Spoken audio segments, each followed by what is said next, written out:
About 3 days ago, my colleague and brother, Mediocre Tutorials and Reviews, released an awesome video called How Live Streamers Ruined the Manosphere. And for me, I've been around since 2015. And at that time, you had Paul Elam with The Voice for Men. There was Rouge V in Return of Kings. Guys like that, and guys that even preceded me. Most Manosphere content that I saw was that which was on blogs.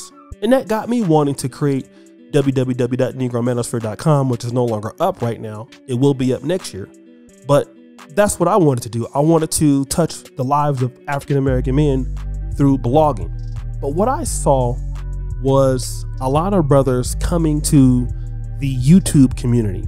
And that is kind of where Black Manosphere 2.0 and the godfather of that generation is none other than Obsidian Media Network. Our community began to flourish. At that time in the Manosphere, both in white and black, the content was more or less about the issues of the day, the issues that black men had. And it wasn't so much about the money. Now, obviously, some brothers was making some money at that time, but it wasn't, like life-changing money. Enter in 2017, when I met Kevin Rashawn Samuels.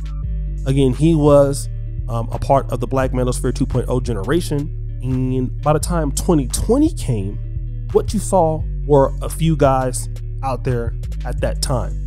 There was Alpha Male Strategies out by that time. In the dating coach community, you had Steph is Cold, Stefan out there. There was Donovan Sharp. But then in 2020, you started seeing people like Fresh and Fit.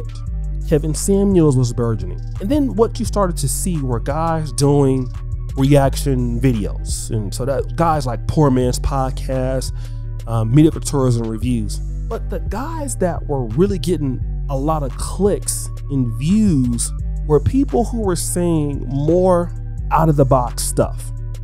Your Fresh and Fit guys, 2022 Andrew Tate, Sneeko, okay?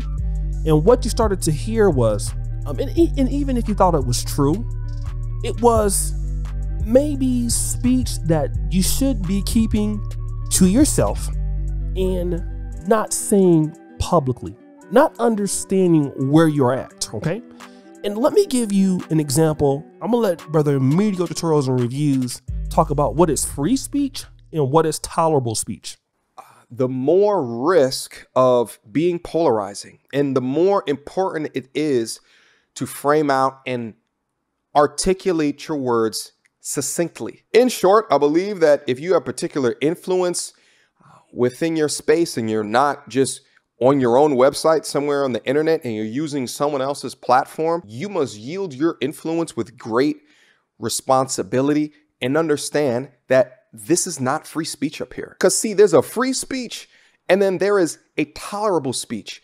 And that tolerable speech is different from platform to platform to platform with, from my eyes, it seems TikTok has the most intolerable speech. But depending upon the platform of that tolerable speech, your speech will be supplanted by the ruling ideology of that company. And if your speech is not valued by that ruling ideology, or if you don't toe the line enough, then you won't last. So in short, you gotta learn how to play the fucking game. Now let me just say that subscribers love for you to go in. They want you to say anything, and you can get along, or you can get away with that for so long until you get, too big. And then here's what happens. It starts to sound toxic. And that's why you see a lot of guys coming into the Manosphere today, not for what the real purpose was, which is to help men. In many cases, in my honest opinion, as far as the black sector, helping black men. I did with the Black Manosphere. I mean, I have a lot of respect for guys like, Anthony Johnson, 21 Convention, and guys like that who pulled off great things. But what I'm seeing now are guys coming into the Manosphere for monetary purposes only. There's nothing about the conversation that's about helping the men. Now, I will give a shout out to some of the brothers out there who are doing stuff with the tech things. Yeah, brothers talking about, business, brothers talking about trucking. And that's the kind of content that we need, right? We need more black men being successful. And despite what people think about Obsidian Media Network or Kevin Samuels, that's really the goal. The goal is about black men being successful. It's about adding value to the conversation, to the black manosphere community, or manosphere community as a whole. But what happens is that a lot of times the red pill is toxic. It becomes toxic because it's so convoluted, like Brother Meteor's Tourism Review says, and then you get all these people saying anything for clicks and views. And again, we have to realize where we are at. Free speech and tolerable speech. YouTube is a little bit okay. You can say certain things, but like he said on TikTok, listen, they'll get rid of you. Fresh and Fit got kicked off there twice. The goal is this: instead of being creators that have such a bone to pick with women, and I get not all women are the same, but there are certain qualities of women that the manosphere talks about and complains about, and I get it. It is content in which we should be helping our guys. But the manosphere needs to be more directed to more men being successful. What makes people successful? Power. You owning a part of your industry. You providing things for your industry. When you're powerful and you have colleagues and you have networks, you don't need to engage in certain things like that. That's the issue. A lot of guys who are on here, bringing women on their podcasts and doing whatever they're doing and stuff like that. We got to realize that if you want to do that in your own personal life, that's fine. But when you bring that sort of stuff to YouTube, then you get kicked off and you can never sign back up for an account again. And that's what's going on. You see these guys in the live streams. You see these guys struggle streaming all night long. I mean, I think that the struggle streamers in general ruin black YouTube because we're not getting content creators who want to make quality content or thought out content as if our guys don't deserve it.